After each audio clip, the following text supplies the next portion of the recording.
بارون میبارید. آراد، نوجوانی خسته از مدرسه، تو خیابان قدم میزد. نگاهش بی تفاوت از کنار همه چی رد میشد. کمی جلوتر پیرمردی دست فروش نشسته بود که باد بساط کوچیکشو به هم ریخته بود و بسته های دستمال روی زمین پخش شده بودن. آراد ایستاد. درش گفت برو.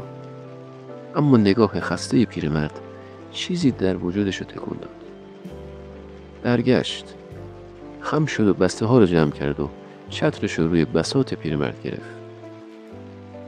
پیرمرد با چشمانی پر از اشک لبخند زد و آروم گفت: پسرم، امروز فکر میکردم هیچ کس حواسش به من نیست. تو امیدم رو برگردوندی.